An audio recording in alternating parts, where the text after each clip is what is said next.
So up next we have a panel, Web3 and Gaming. The moderator will be I said this yesterday, Batis Samadian, co-founder at Space, panelist Martin Repetto, CEO at Mokens League, and Angela Brasington, CMO at Starter International. What's up? Batis. All right, Martin. Sure. Hello, Angela. What's up? Hello. This one doesn't work. Hi. How are you? Batis has Nice to meet you, Angela. This one works. There we go. Relax. All right. Well, great to have you guys here.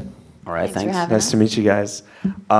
So there's a lot we could talk about. I kind of broke it down into a few things. Maybe I'll start really high level with, I guess initially there were a lot of concerns about play to earn working out versus kind of like 2 decades of free to play.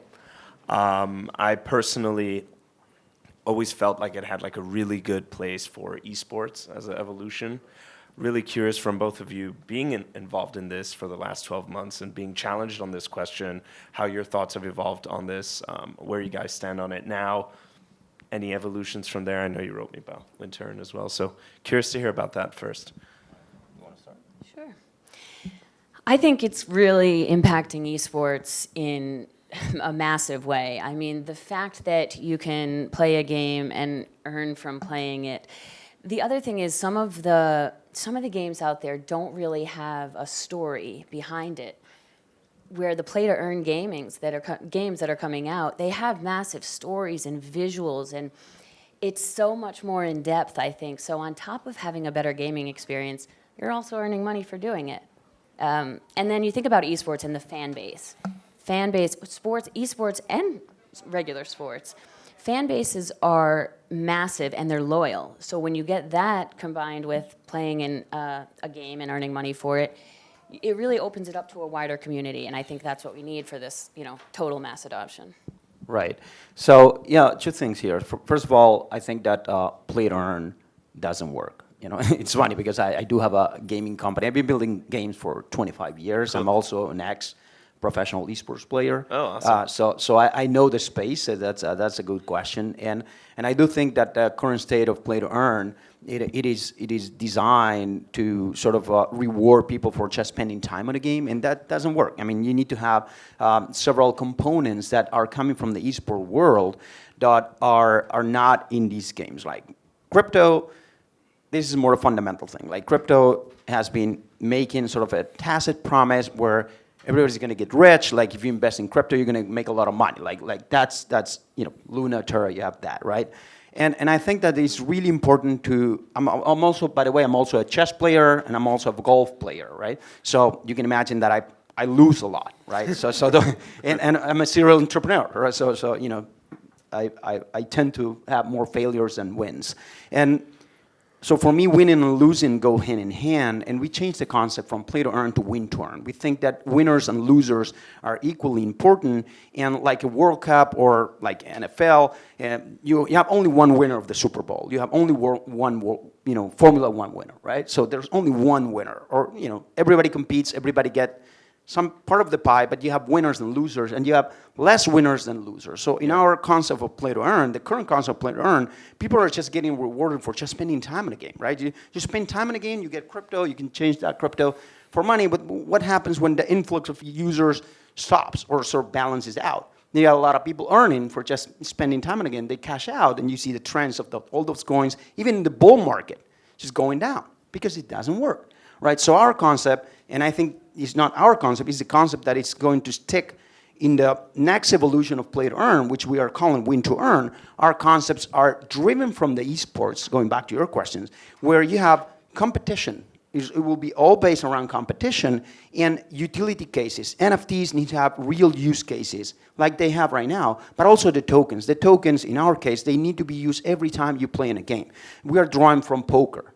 Right, poker, you can play for free, but at some point you need to spend money, and every time you want to play a poker hand, you need to invest, right, your token. You're not betting because, well, you are because they have chance. In an esport, you're wagering, right, on your own skill, on your own ability to actually win. Yeah. So I think that's That's where we're going. That's what we're building. We're building, of course, sports-based games that has this win-to-earn mentality, where we plan to have a lot of losers. And for those losers, we want to have the ecosystem that allows them to want to try again, like in chess, like in golf. Like you lose a round, you want to go back and try again. You don't quit the sport like some people do. Do you want to respond to him? No, I think that's great, and Okay. I love the wind turn. Yeah. So you mentioned about great play-to-earn games having a really good lore. And so, some examples are like Illuvium and Star Atlas have like amazing stories. So much detail goes down to the core of it. I guess specifically around the evolution of the economics of like how much you have to put initially as a down payment versus not. By the way, I'm also a fan of Winter, and we can go into there. I just saw someone made like a Flappy Bird where you put $5 in and the top 5 winners get the buck. Yeah, so yeah. Is there a question there? Yeah, the question is, how do you think in your guys' opinions, the economics evolving and how much you initially have to commit versus not? I think it's important that you don't have to commit a huge amount at the beginning. There are some games out there, I mean, even Axie, once they became who they are, the price to get in was just unfeasible for many people.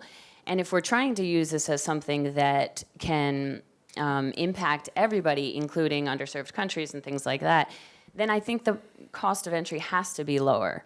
For example, at Starchy, our play-to-earn game at Starter, you can get in for one build. For one of our tokens, you can mint your first egg and evolve it from there. So I think that's really important, again, for the greater community, the larger amount of people to get in. However, there are guilds, as we all know about, where if it is too expensive to get in, you can join a guild. And that's very helpful for, I think, getting more people involved if it is a higher price. But I think overall, it's better to start a little lower.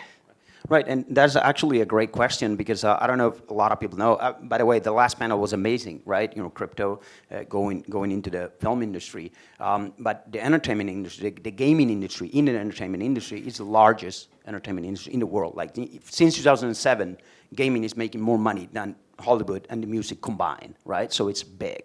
And when you say this, you understand that there's a big audience, right? Gamers are everywhere, and gamers have already a pricing structure on their heads. Like games already have pricing structure, right? The problem that we have with crypto games is that the vast majority of them, at least until now, are developed not by game developers, but crypto enthusiasts and crypto people that decided to make games. That's why if you take the crypto component out of Axie Infinity, that game is shit.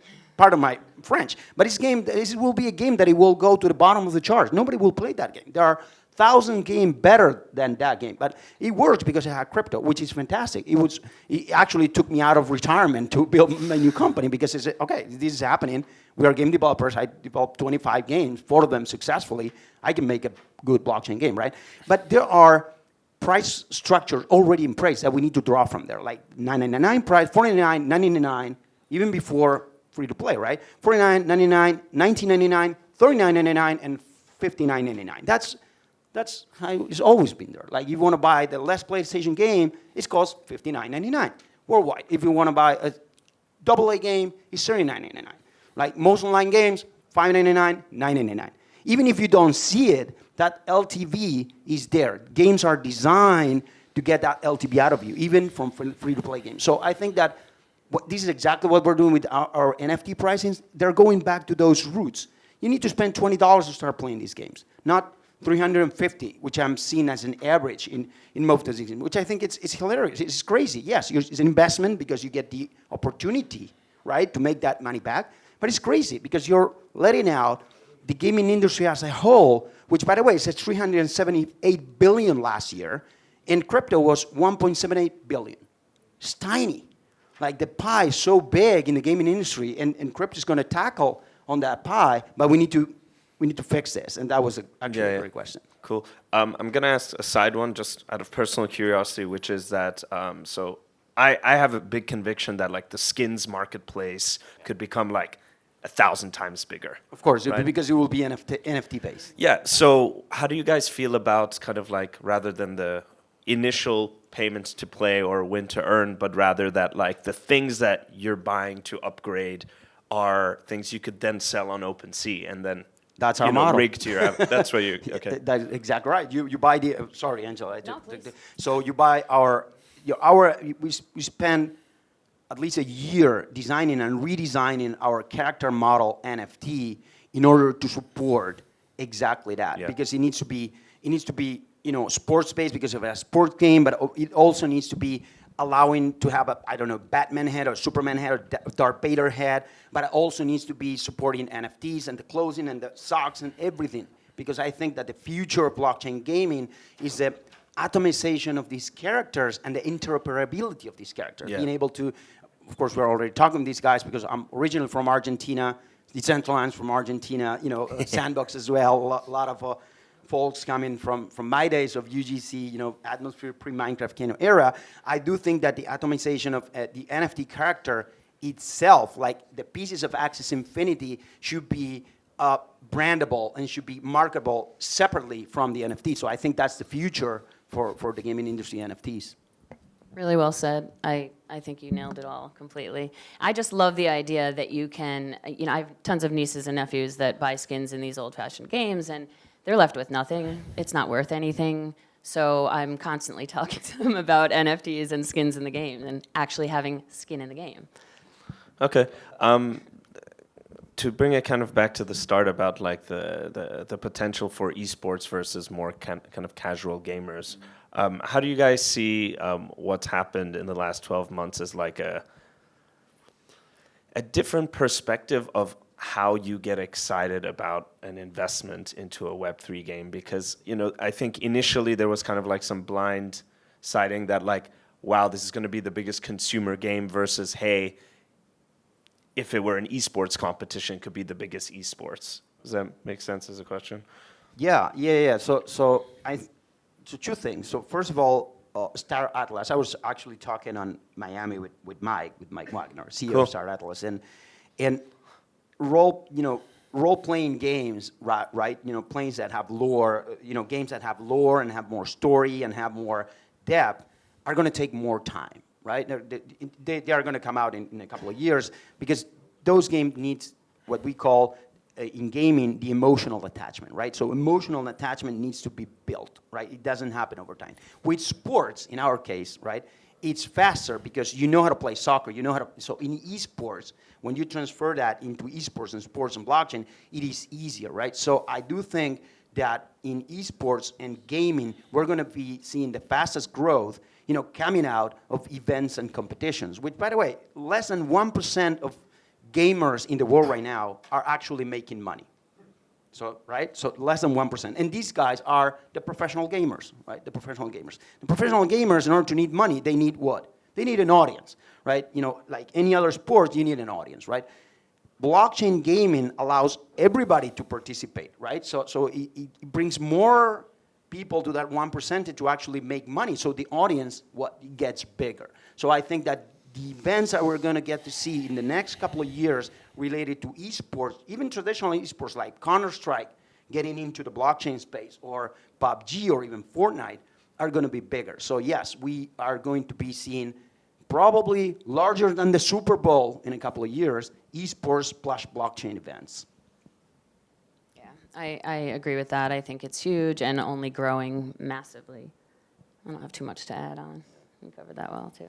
How do you guys feel about like collaborations between games and other kind of like to earn concepts? For example, like, bringing it back into skins, like it'd be cool if any of these games you could get like the step-in sneakers onto your avatar while it at the same time earns for your step-in account, right? I hope that we are going to get to do something with Angela here that we've been talking for a while. But yeah, of course. I mean, we've already partnered with Satoshi Games, with YGG, which is OGG. Yeah. So and they have other games. Yeah. So, and we are, in fact, in our soccer game, the ads that we are putting are from.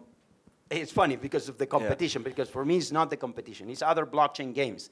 But for me, it's collaboration. Like, the pie is so so large that everybody should get it, you know. So we are already partnering with other games just to, hey, let me have you inside my game and do it otherwise. Just at least just to cross market right now, but it will go down to the NFT, right, and the crypto. So I can have a starter XYZ, I don't know, NFT shirt with an egg that then can use that code to actually, you know, withdraw, I don't know, just give you an idea, right? And I think that's where it gets really fun and creative, but not just for the gamer or the player, but also for the ecosystem at hand.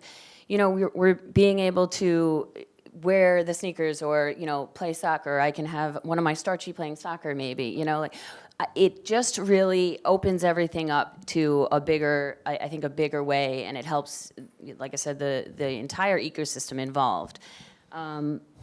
I also like the fact that, you know, like you said about the sneakers, wearing the sneakers in, you're earning on your sneaker NFT, you're earning in the game that you're playing with. It's really a win-win. Very cool. Yeah, absolutely. Talk to me about I guess, don't give me the obvious answer, let's put it like this, but the importance of working with your community for a game versus for a coin.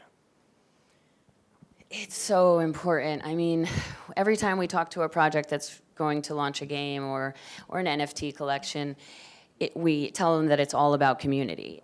You cannot create something and think that people are just going to come. There's a lot of competition out there, and there's more to it than that. You have to be able to build a community that understands what you're doing, that understands how the economy of it works as well. You know, so there's a lot of education that has to go in while you're building this community at the same time that I think a lot of projects fail to do, but it's very important. We just launched on OpenStarter, we launched Fat Cats and an NFT collection.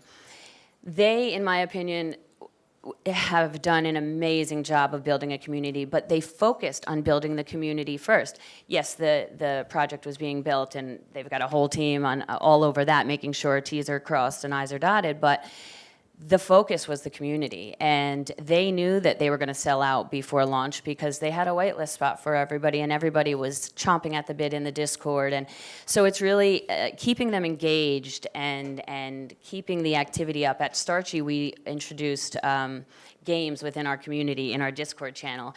And it's weekly games that are fun and unique and creative and different, not your typical just bingo or trivia.